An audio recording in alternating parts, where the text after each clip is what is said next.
Hello students, welcome back to our YouTube channel that is science guru. और आज की हमारी जो ये वीडियो है ये हम आपके लिए लेके आ रहे हैं that is science part 13 that is based on the topic electricity revision. आज आपकी होगी इलेक्ट्रिसिटी की रिवीजन होगी इसके अंदर। Sat Shri Akal Harvinder Pal ji, very welcome back to our YouTube channel Science Guru. So let's start this video without wasting our time.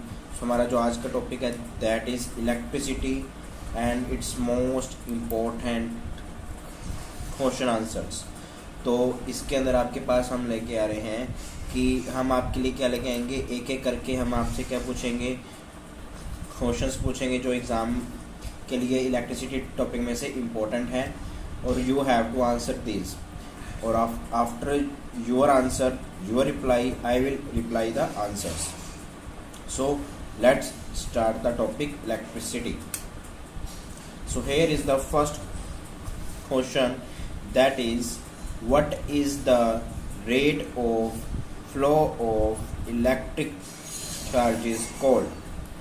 Rate of flow of electric charges को हम क्या कहते हैं? Please hurry up, answer this question. I am waiting for your reply. Please answer this question. Rate of flow of electric charges is called.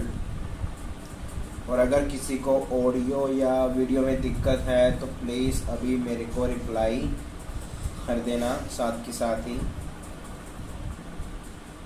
C option from the Harvinder ji. Harvinder ji का answer आया सी। So your answer is absolutely right sir. Sorry. So आपको पता है कि मैंने पिछली बार बताया था जो I होता है, I क्या होता है, that will be charge per unit time, per unit time। तो इसका मतलब ही क्या होता है, rate of flow of electric charges is called electric current। So C will be the right option. Next question is which of the following is the SI unit of electric current? Current की SI units क्या होंगी? Please hurry up reply. A option ohm, B option ampere, C option volt, fourth option Faraday. And जितने भी लोग अभी online हैं please इस video को ज़्यादा से ज़्यादा क्या करें, like subscribe and share. Here is the answer of Harvinder Pal ji, that is B option यहाँ पे आंसर आ रहा है हरविंदर जी का। और जितने बाकी हैं वो भी ऑफलाइन है, पता नहीं क्यों, या तो वो सो रहे हैं या उनकी अब इच्छा नहीं है हमारे साथ आने की, लगता है। सो व्हाट इसका आंसर है, you have the right answer sir, B option ampere is the right answer. ठीक है जी। सो एम्पियर क्या होता है, what is 1 ampere? Please reply. 1 ampere किसकी इक्वल होता है? 1 ampere will be equal to dash. Ampere को हम सिंपल फॉर्म में लिखें तो वो किसके इक्वलेंट होगा?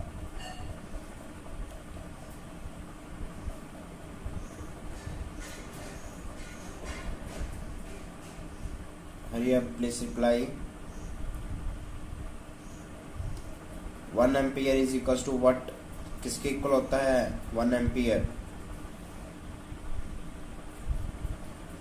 सो the answer is SI unit of charge is C and what are the SI units of time, that is second.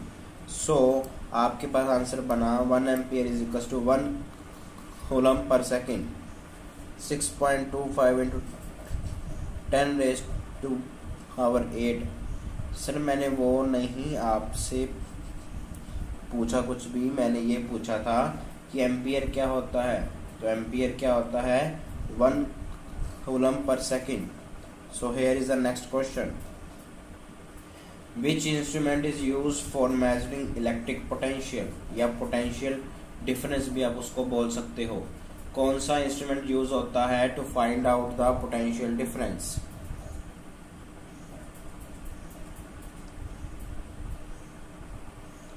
Please reply. Which instrument is used for measuring electric potential? Potential को निकालने के लिए कौन सा instrument का use होता है?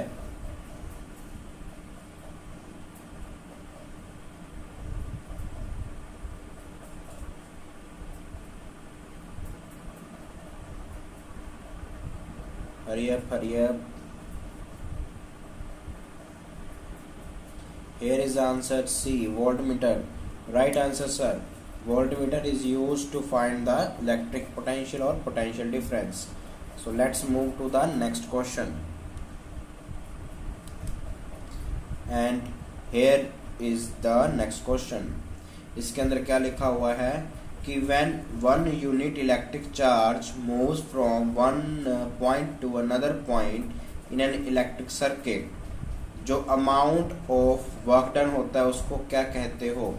जब आप किसी एक यूनिट पॉजिटिव चार्ज को एक जगह से दूसरी जगह पे लेके जाते हो तो तब जो वर्क डन होता है उसको आप क्या बोलते हो?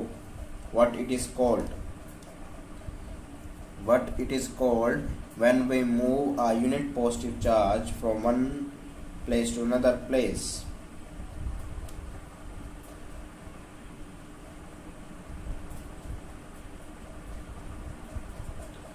Hurry up, please reply. Please reply, please reply, hurry up. B is the answer of electric resistance. Sir इसका आंसर आपका रॉन्ग है.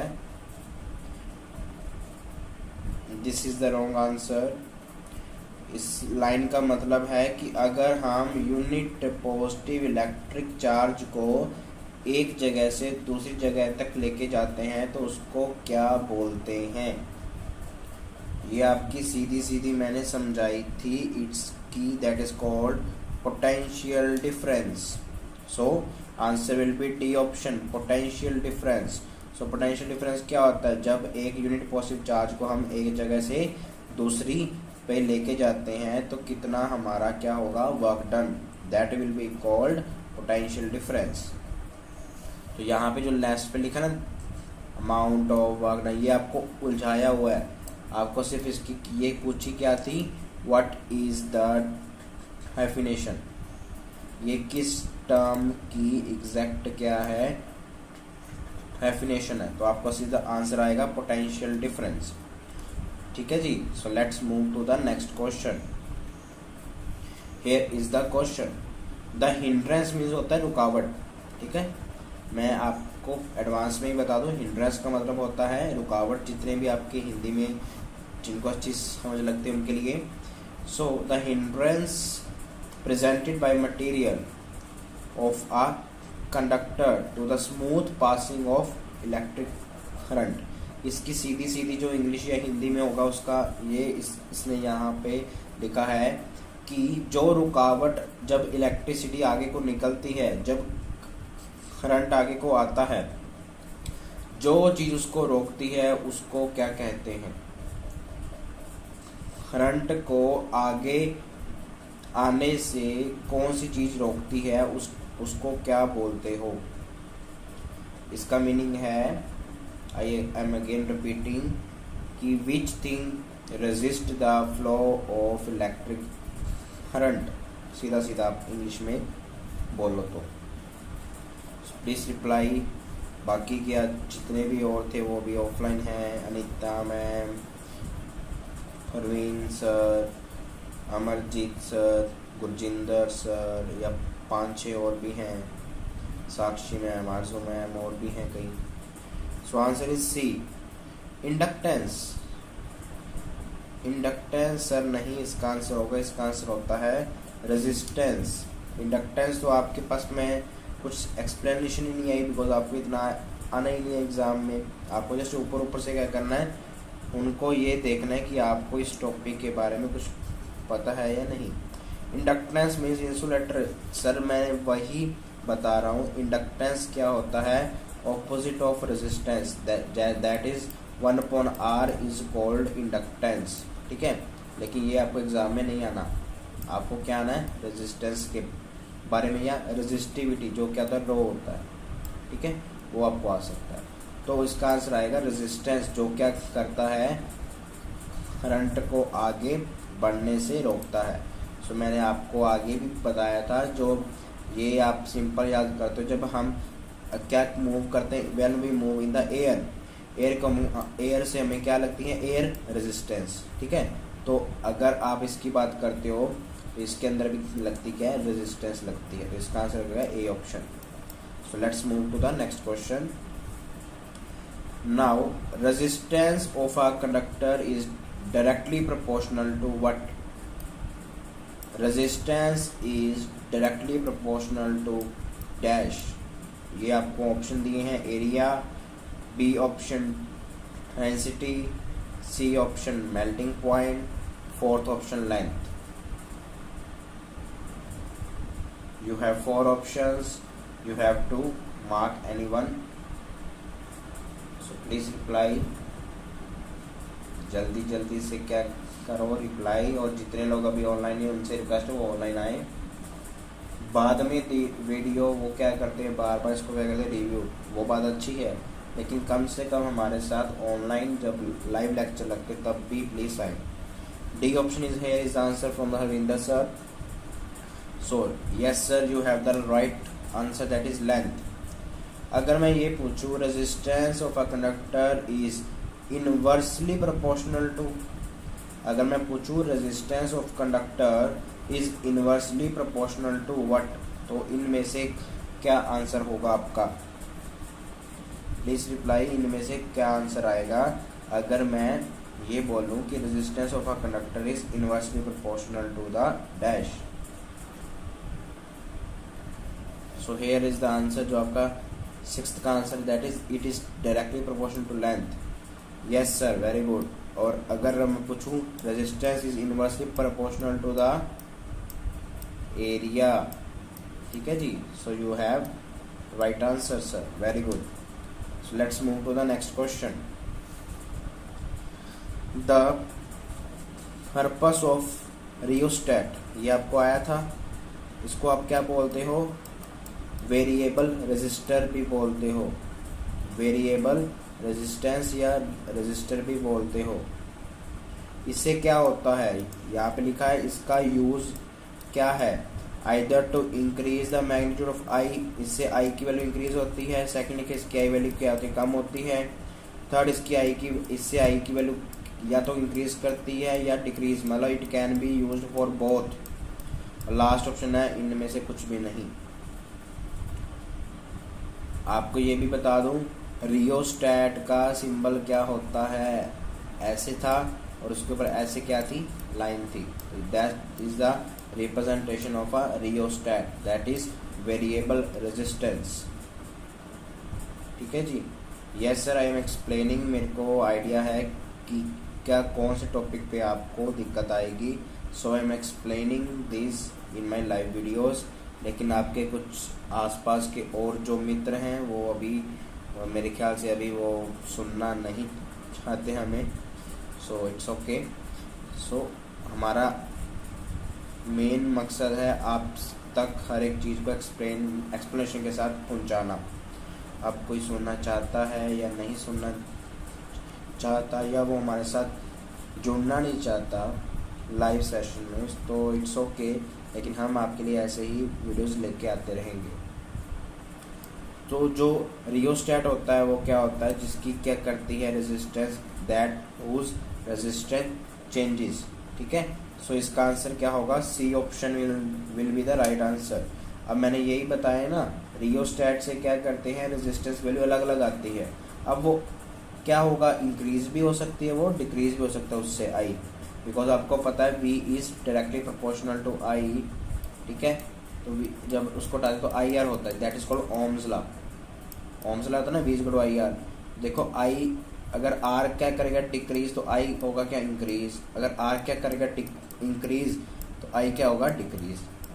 बिकॉज ओवरऑल जो आपका रिजल्ट रहेगा वी का वो इक्वलेंट रहेगा जब आई और आर आपस में क्या होंगे, ऑपोजिट होंगे। अगर आर की वैल्यू क्या करेंगे, इंक्रीज, तो आई की वैल्यू क्या करेगी, डिक्रीज। और अगर आर की वैल्यू डिक्रीज तो आई की value increase. So it's simple कि रियोस्टेट का ये फंक्शन है कि इससे आई का जो अमाउंट है वो इंक्रीज भी हो सकता है, डिक्रीज भी हो सकता है। ठीक है जी। So let's move to the next question. Here is your next question.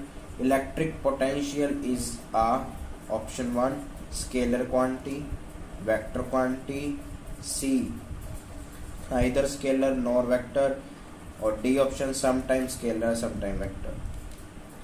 ये कौन से टाइप की क्वांटिटी है? इलेक्ट्रिक पोटेंशियल, वी से जिसको हम लिखते हैं, या उसको पोटेंशियल डिफरेंस भी बोल देते हैं। सो ये कौन से टाइप की क्वांटिटी है? Please reply.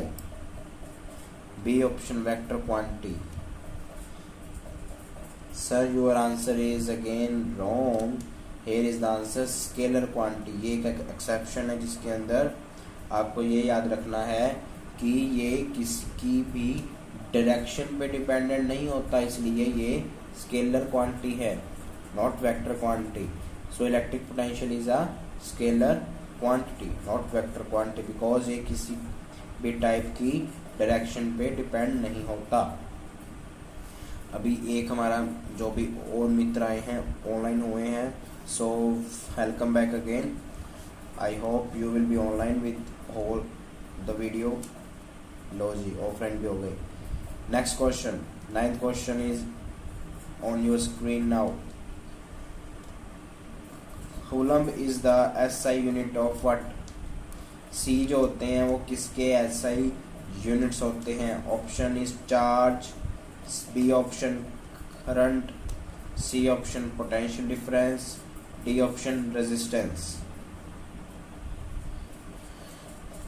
Coulomb are the SI units of what? किसके वो एसआई यूनिट्स होते हैं? तो यहाँ पे हमारा आंसर है हरविंदर पाल जी का again a, charge. Yes sir, you have the right answer. So let's move to the next question. कौन सा हीटिंग एलिमेंट इलेक्ट्रिक जो आयरन होती है आपके पास उसके अंदर यूज किया जाता है? इलेक्ट्रिक जो आयरन का मतलब क्या है? इलेक्ट्रिक आयरन यहाँ पे इसका मतलब होता है हरस होती जो, जिससे आप क्या क्या करते हो, you iron your wet clothes, wrinkled जो आते हैं उसको निकालने के लिए क्या किसका यूज करते हो? आयरन। उस आयरन को क्या बोलते हो? इलेक्ट्रिक आयरन बोलते हो। ठीक है। आयरन का मतलब यहाँ पे क्या है? लोहा नहीं है। ठीक है। इसका मतलब क्या होता है? प्रेस, जिससे आप क्या करते हो, यू आयरन योर वेट और clothes. Nichrome. Yes sir, B is the right answer because all the others are metals but nichrome is a alloy. Nichrome जो है वो आपका क्या है? एलॉय है। अब एलॉयस का यूज़ करते हैं हीटिंग एलिमेंट में, क्यों? बिकॉज उसका अब रीज़न सुन लो अगर आपको एग्जाम में है तो उसकी क्या होती है? लो ऑक्सीडेशन, मतलब इसकी ऑक्सीजन के साथ रिएक्शन बहुत क्या होती है? लो होती है। सेकंड, इसकी क्या होती है? High resistivity. इसकी क्या होती है? हाई रेजिस्टिविटी होती है। ठीक है जी। सो इस वजह से ये जो आपका है ये यूज़ करते हैं, एलॉयज यूज़ करते हैं। अब एलॉयज क्या होते हैं? Alloys are the homogeneous mixture of metals और नॉन मेटल्स। जब एक किसी मेटल के साथ किसी अनदर मेटल या नॉन मेटल के क्या करते हो? मिक्स, तो उस मिक्सचर को क्या बोलते हो? एलॉय। एलॉयज अच्छे होते हैं बिकॉज वो क्या करते हैं? They have high resistivity and low oxidation, इसलिए उनका यूज़ हीटिंग एलिमेंट्स में होता है। ये भी आपका इसमें से बन सकता है next important question. So let's move to the next one. Next one is in front of you, ये आगे भी आ चुका है। So it is a repeat question. I think I don't need to explain this. What are the commercial units of electrical energy? What are the commercial units of electrical energy? I think I don't need to explain this now because ये आगे भी एक बार repeat हो चुका है। It is a repeated question. Yes sir, C is the right answer, kilowatt hour. Next question, 3 resistors हैं आपके पास, कौन कौन से? 1 ओम का, 2 ओम यहाँ पे है, FT का मतलब क्या ओम है, यहाँ पे FT नहीं है, ठीक है, 2 ओम का, और लास्ट है 3 ओम का। इन सबको आपने किस में लगा दिया? You had put it in the parallel combination. ये फर्स्ट है, ये सेकंड है, और ये लास्ट वाला है। इन सबको आपने ऐसे लगा दिया और लास्ट पे इसको क्या कर दिया, बाहर से किसी V से अटैच, ठीक है। V बोले तो पोटेंशियल डिफरेंस का कोई सोर्स लगा दे, ये पॉजिटिव मान लीजिए और ये नेगेटिव मान लीजिए, ठीक है। इससे आपने इसको क्या कर दिया, अटैच। तो ये ऐसे आई आएगा, ये मान लो फर्स्ट है, ये सेकंड है, ये थर्ड वाला। आपको क्या निकालना है इसमें? जो ओवरऑल रेजिस्टेंस निकालोगे, जो ओवरऑल रेजिस्टेंस निकालोगे, तो वो उसका आंसर क्या होगा इनमें से? हरविंदर जी का यहाँ पे कुछ डाउट है, that is volt meter in parallel. Yes sir, जो आपका इंस्ट्रूमेंट होता है वोल्ट मीटर, उसको हमेशा रेजिस्टेंस के क्या लगाते हो, पैरेलल में लगाते हो, ठीक है जी। वो इसमें नहीं हमने लगाया, तो it's okay, there is no particular need कि आप हमेशा क्या लगाएं, वोल्ट मीटर या एमीटर लगाएं, ठीक है जी। Voltmeter is used in parallel combination and the ammeter is used in the series combination. So इसका आंसर क्या होगा प्लीज बताओ। ये 3 टाइप के रेजिस्टर्स हो, रेजिस्टेंस हैं। आपका टॉपिक आया था रेजिस्टेंस इन सीरीज और रेजिस्टेंस इन पैरेलल, तो उसका यूज़ होगा यहाँ पे, उनका जो आंसर था उसका यूज़ होगा कि इसका आंसर फिर क्या बनेगा, what will be it's answer.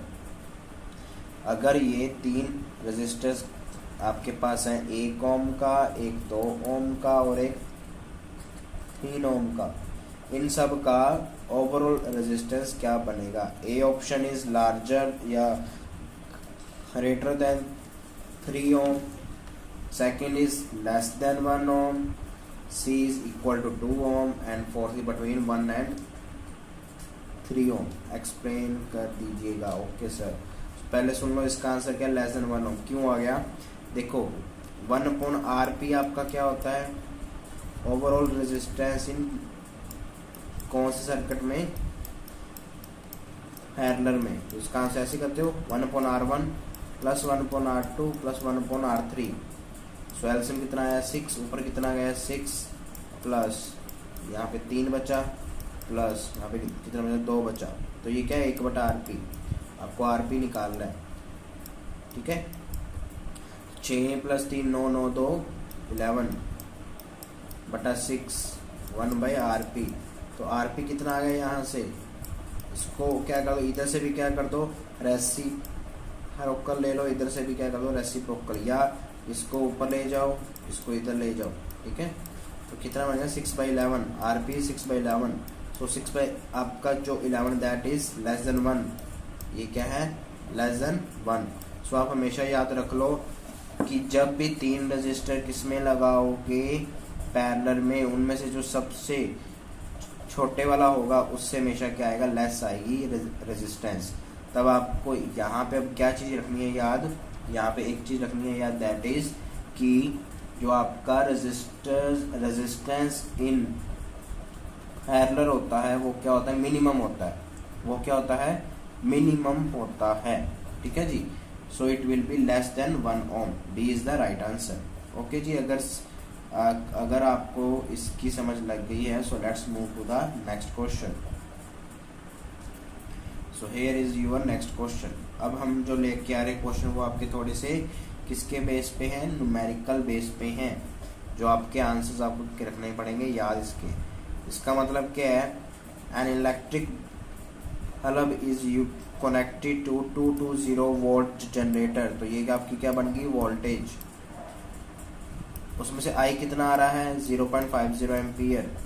आपको क्या निकालना है, पी निकालनी है, पी आपको निकालनी है। इजी क्वेश्चन, सीधा सीधा आपने क्या लगाना है, इसका रिजल्ट ऑलवेज मिनिमम होगा। यस सर, अगर रजिस्टर्स किस में लगे हैं, पैरेलल कॉम्बिनेशन में, तो उनका जो रेजिस्टेंस होगी वो सबसे जो लीस्ट आएगी या सबसे जो मिनिमम आएगी वो हमेशा आएगी। किस में आएगी? जब वो किस में लगाओगे? पैरेलल कॉम्बिनेशन में। और अगर रेजिस्टर्स को किस में लगाते हो? सीरीज में, तो वो हमेशा क्या होती है? मैक्सिमम आएगी, वो उससे ऊपर नहीं हो सकती। मतलब जब रेजिस्टर्स को आप सीरीज में लगाते हो तब आपकी रेजिस्टेंस क्या हो सकती है? मैक्सिमम आएगी। और जब आप रेजिस्टर्स को किस में लगाते हो? पैरेलल में, तब आपकी रेजिस्टेंस मिनिमम आएगी, उससे नीचे किसी भी वे से नहीं आ सकती। मिनिमम का यहाँ पे मतलब है कि मिनिमम का मतलब यहाँ पे ये नहीं है कि जो सबसे छोटा रेजिस्टर होगा उसको, ऐसा कुछ मतलब नहीं है। उसका मतलब आंसर जो होगा वो मिनिमम आएगा in case of they are in parallel combination, और मैक्सिमम आता है अगर वो किस में होते हैं? सीरीज कॉम्बिनेशन में। आपको सिर्फ इतना सा याद रखना है। Next is P is equal to work done per unit time. Sir work done per unit time बिल्कुल ठीक है। अब वर्क डन क्या होता है प्लीज बताएं मेरे को। इसमें ए आंसर आया है इनका। सर आपका आंसर रॉन्ग है, प्लीज सोच समझ के रिप्लाई कीजिए। आपको सीधा इसका आंसर याद मैंने लिखवाया था। वर्क डन जो आपका नया हीटिंग इफेक्ट में आया था that is I² RT। Upon में भी टी है तो टी से टी क्या हो जाएगा? कट जाएगा। क्या बच गया? I² R। ठीक है, पी की वैल्यू या तो आ होती ये होती है। अब आर तो यहाँ पे नहीं है तो V = IR होता है, तो इसको क्या लिख सकते हैं? V × I, बिकॉज एक I × R क्या बन गया? V बन गया, एक I बाकी बच गया, तो P क्या होता है? V × I। सिंपल। 220 को जब क्या करते हो 0.50 से मल्टीप्लाई, उसका मतलब हाफ ही होगा। ये हाफ से क्या होगा? आधा बच जाएगा, बाकी 110। So your right answer will be B option 110 volt. ठीक है, volt here is the SI unit of electric power. ठीक है जी, तो आपको सीधा याद रखना है answer that is P is equal to VI, या P क्या होता है? I² R। ठीक है, ये दो आंसर है। इससे आप एक और आंसर लेके आ सकते हो जिसमें आपके पास जो I है उसकी वैल्यू आप क्या पुट कर सकते हो? V/R, तो दैट विल बी V²/R। तो यहाँ पे मैं एक बार और आपके लिए क्या लिख रहा हूँ? 3 इसके आंसर्स। P की वैल्यू क्या हो सकती है? एक तो I² R, ठीक है जी, सेकंड VI, थर्ड इज इसकी 3 आंसर होंगे। जो न्यूमेरिकल में जो होगा यहाँ पे V और I था तो इसका यूज हो गया, अगर I और R था तो इसका होता है यूज, और लास्ट होता है V²/R। तो इसके 3 रिजल्ट्स होते हैं। अगर V और R हो तो हम सीधा क्या कर सकते हैं? लास्ट वाले को apply. So here answer is the B।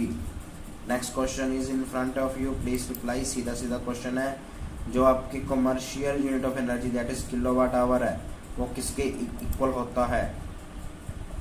That will be equal to how much energy. वो एनर्जी किसके इक्वल आती है? ये मैंने अलग से भी लिखा था। How much energy will be equal to 1 kilowatt hour. 1 kilowatt hour से कितनी एनर्जी के इक्वलेंट होता है वो?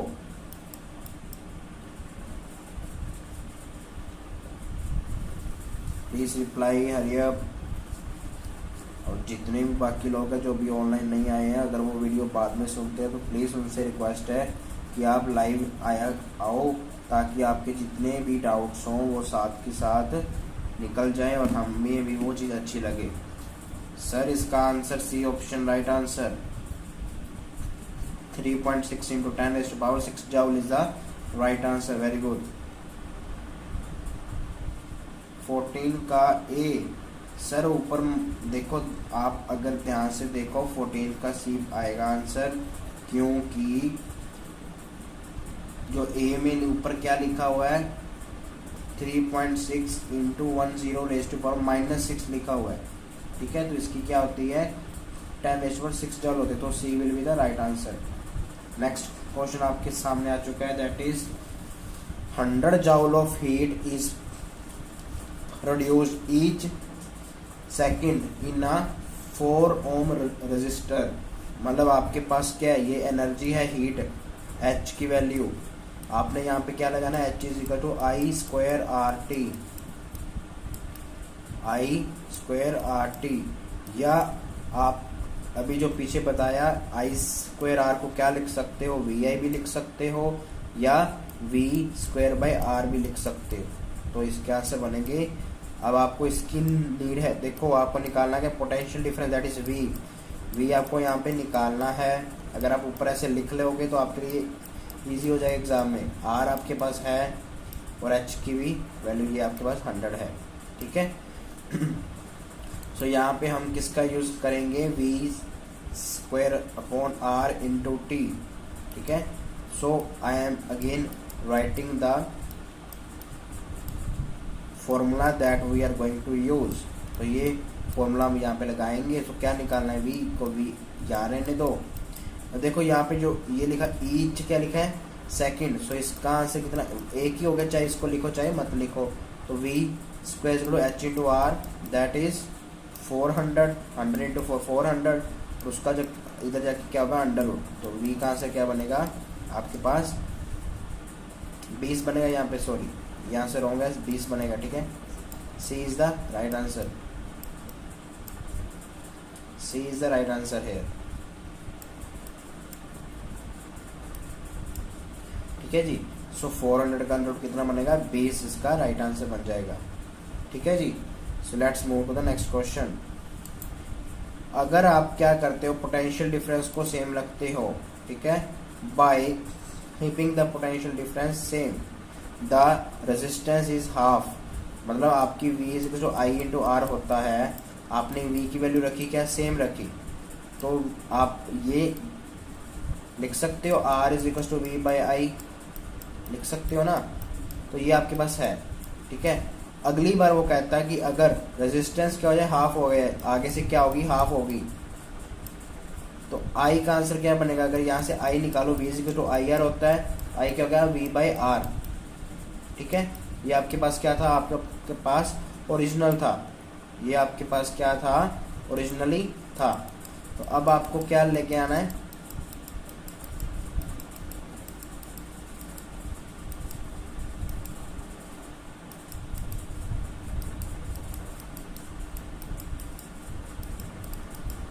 अब आपको यहाँ पे क्या लेके आना कि अगर रेजिस्टेंस हाफ हो गई तो what will be the effect on the आई।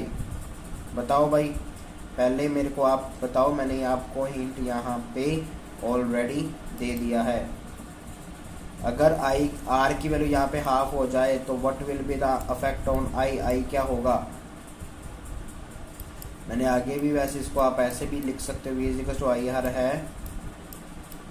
अगर आर हाफ होगा तो आई क्या होगा, ताकि ओवरऑल आंसर आपका जो आ रहा है वी वो क्या रहे, सेम रहे।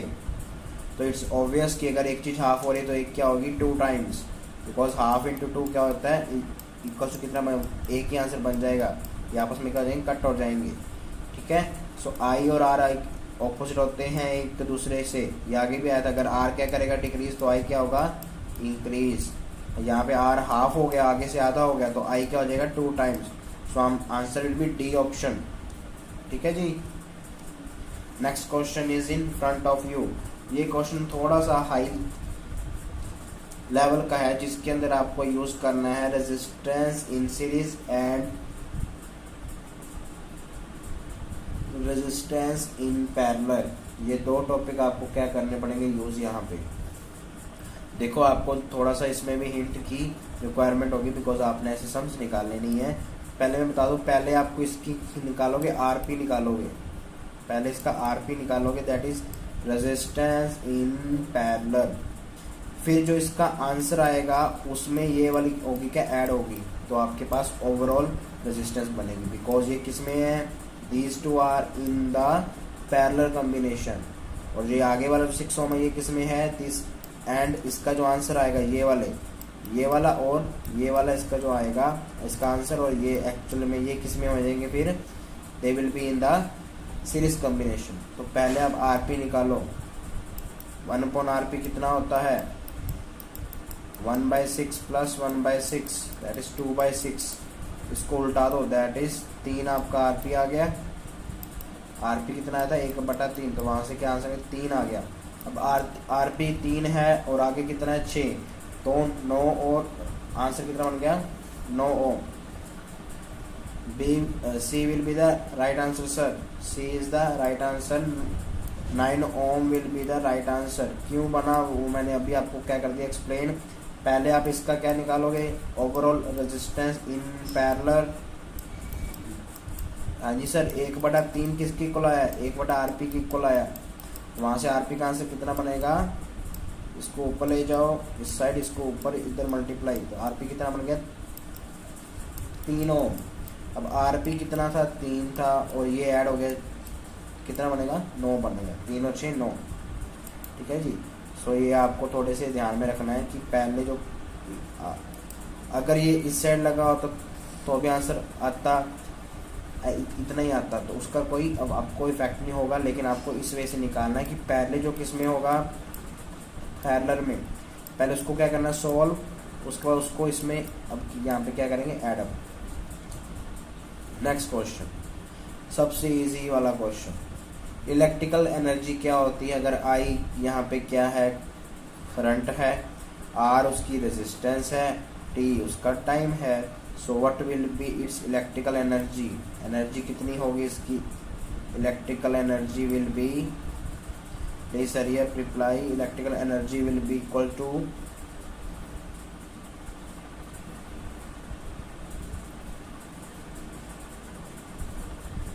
हरियप, इसका तो सीधा सीधा आंसर है अभी हमारा ये वाला फॉर्मूला पीछे यूज भी हुआ था, पिछले 2-3 क्वेश्चन में इसका यूज हो चुका है। सीधा सीधा B option is the right answer sir, very good, I²RT। Next question, the nature of graph between potential difference and the I, V और I ये मैंने अलग से बताया था, V और ये I, इसका आंसर क्या होता है। फर्स्ट क्या लिखा है पैराबोलिक शेप, तो ये शेप ऐसी होती है, अगर कोई ऐसी एक्सिस है तो ये वाली शेप को क्या बोलते हो, ये वाली शेप जो होती है ये ऊपर को नीचे को लेफ्ट को राइट को और ऊपर नीचे भी हो सकती है। ये शेप कौन सी है पैराबोलिक। सर्कल आपको पता ही ऐसा होता है, स्ट्रेट लाइन आपको ऐसी ऐसी, ये सारी क्या है स्ट्रेट लाइंस या लास्ट हाइपरबोला, वो आपका क्या होते हैं। अगर आप दो पैराबोलिक शेप्स को इकट्ठा लिखते हो तो वो क्या बनता है हाइपरबोला। तो प्लीज इसका आंसर बताइए। Yes here I am waiting for the answer, please reply.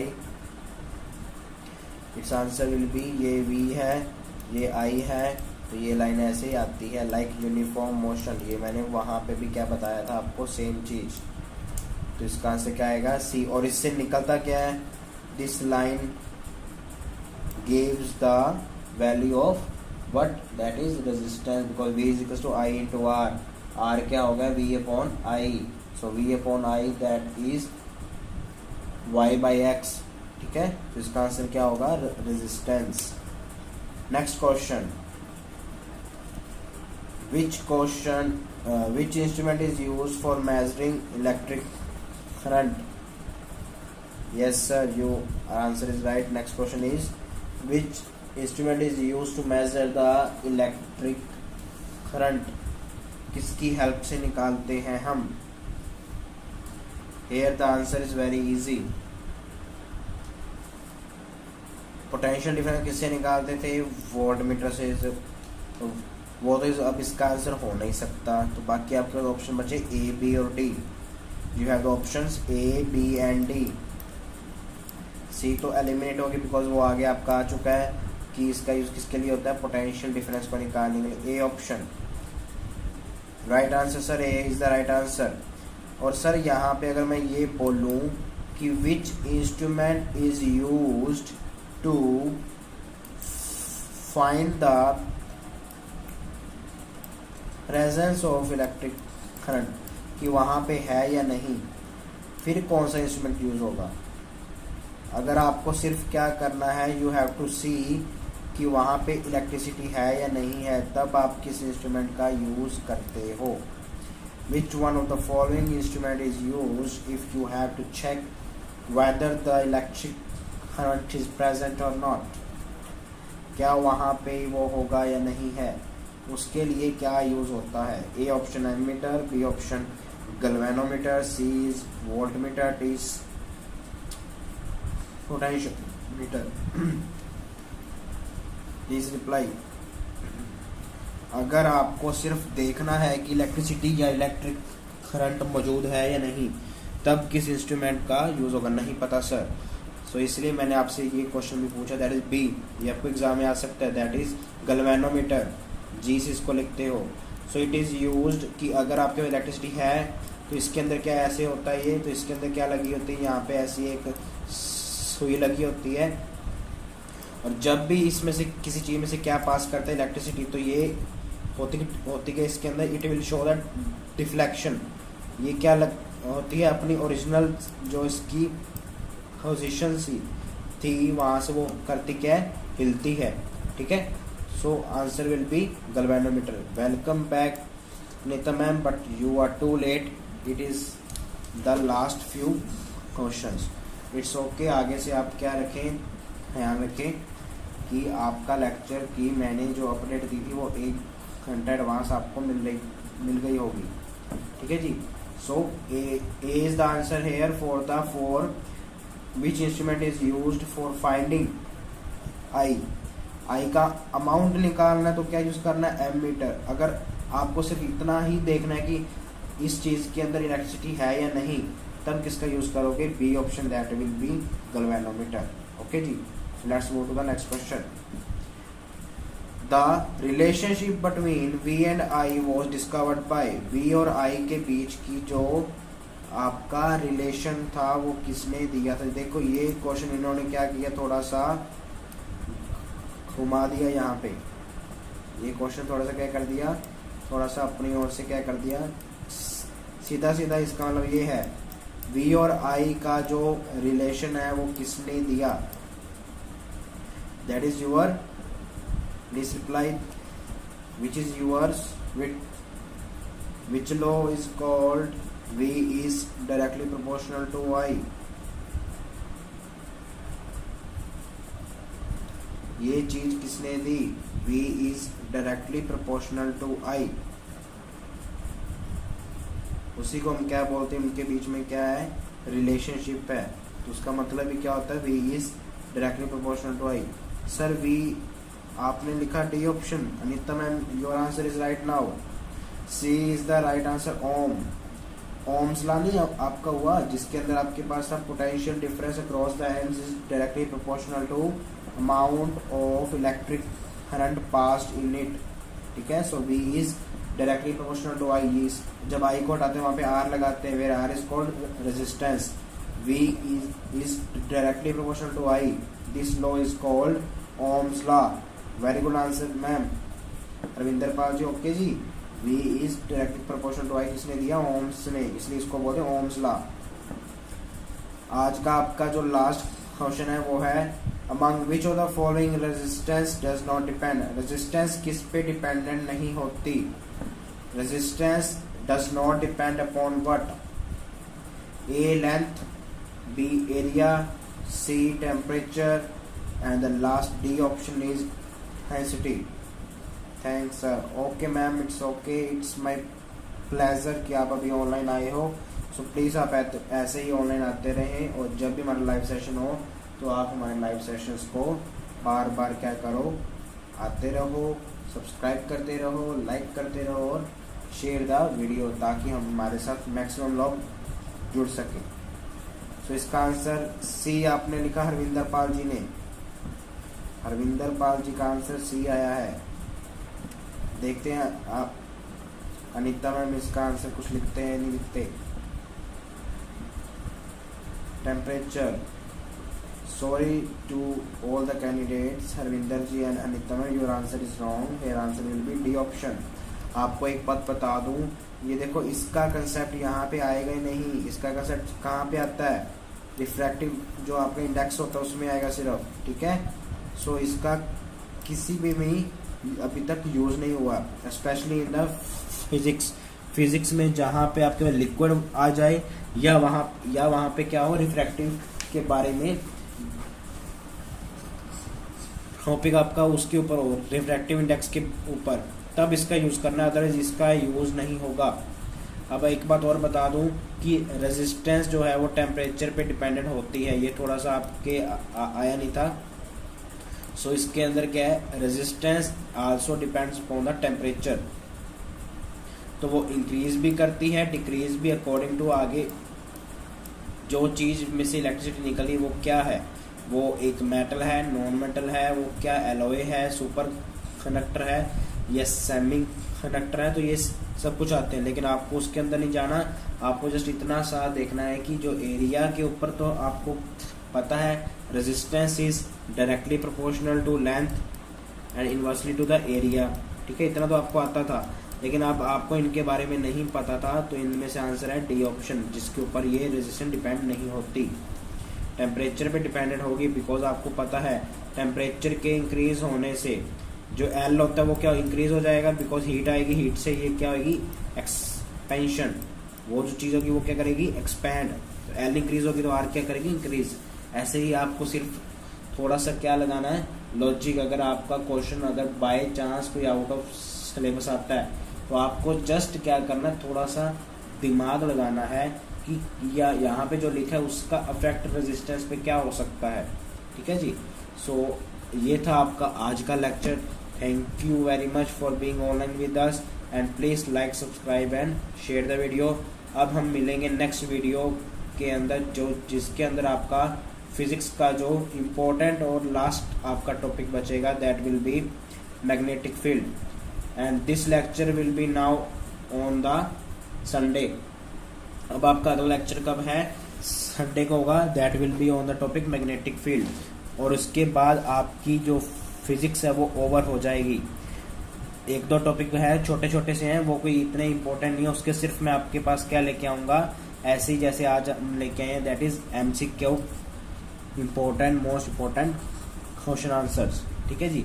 वो कोई इतना नहीं होगा, वो सिर्फ एक लेक्चर के अंदर आपकी रिवीजन भी हो जाएगी और उसके थोड़ा मोटा जो भी हुआ वो आपको एक्सप्लेनेशन भी हो जाएगी।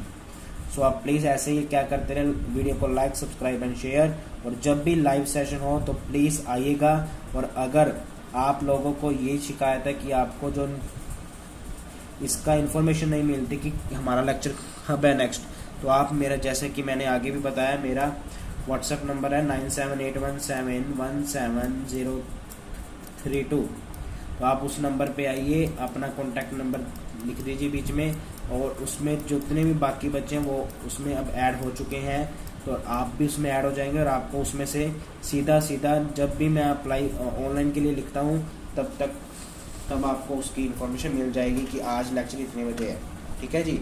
और एक बात और, जितने भी बीएड वाले बच्चे हैं उनके लिए अब ये स्पेशल अनाउंसमेंट है, बीएड मास्टर कैडर साइंस, जितने भी बच्चे बीएड के लिए मास्टर कैडर साइंस का पेपर अप्लाई कर रहे हैं उनके लिए हम हर रोज एक दिन अल्टरनेटिव में लेके आ रहे हैं। एक दिन ईटी का लेक्चर होगा और एक दिन उनका लेक्चर होगा, या उनका हर रोज भी हो सकता है, ठीक है। So that will be depend upon how hectic या how will be your response. तो उनके लिए हम लेके आ रहे हैं मास्टर कैडर साइंस के लिए लेक्चर, वो भी हमारे साइंस गुरु के चैनल पे आपको मिल जाएंगे, और एक वीडियो उसकी ऑलरेडी आ चुकी है in the evening yesterday, that will be introduction part to the syllabus of chemistry। हम मास्टर कैडर का जो बैच स्टार्ट कर रहे हैं उसके अंदर भी क्या होगा, आपकी हर रोज एक वीडियो अपलोड होगी, और एक आज इवनिंग को भी अपलोड होने वाली है। जी हाँ, आज एक इवनिंग को आपका first lecture, that will be some basic concepts of chemistry, उसके ऊपर आने वाली है। सो आप प्लीज़ अपने रिव्यूज़ दें कि वो जो आपकी वीडियो हो वो आपकी ऐसे ही ऑन द लैपटॉप बेस आए, या आपका जो क्या हो लाइव लेक्चर लगे। सो आज का जो लेक्चर है वो आपका होगा लाइव। अगर आपको कोई दिक्कत है तब हम इसके ऊपर आएंगे, जैसे कि अभी आपका हो रहा है on the with help of the PPTs on the laptop, ठीक है। सो जितने ज़्यादा भी बच्चे आपके आसपास जो मास्टर कैडर साइंस के लिए क्या कर रहे हैं, अप्लाई कर रहे हैं, उनको क्या कर दें, हमारा ये मैसेज लगा दें कि वो आज शाम को लगभग शाम को 4:30 के बाद वो वीडियो आने की पूरी चांसेस हैं आज के। अप्रोक्सीमेशन 4:30 बजे वो होगा lecture, that will be live lecture also. So वो लेक्चर होगा some basic concept of chemistry. So जितने भी मास्टर कैडर साइंस के लिए बच्चे अप्लाई कर रहे हैं, सो उनसे रिक्वेस्ट है कि वो भी हमारे साथ आ सकते हैं, और हमारे चैनल को सब्सक्राइब करना, लाइक करना और शेयर करना मत भूलिए। So let's meet the ETT students in the next lecture on the Sunday. So आपको जो नोटिफिकेशन है वो मेरा जो व्हाट्सएप ग्रुप है उसके अंदर भी मिल जाएगा, और आपको वो ऐसे जैसे अपकमिंग जो आपके इवेंट्स होते हैं उसमें भी आपको मिल जाएगा। उसके लिए लेकिन आपको क्या करना पड़ेगा, हमारे जो चैनल को सब्सक्राइब और उसके साथ जो आइकन है उसको क्या करना पड़ेगा, ओके, ताकि आपको नोटिफिकेशंस मिलती रहें। Thank you very much.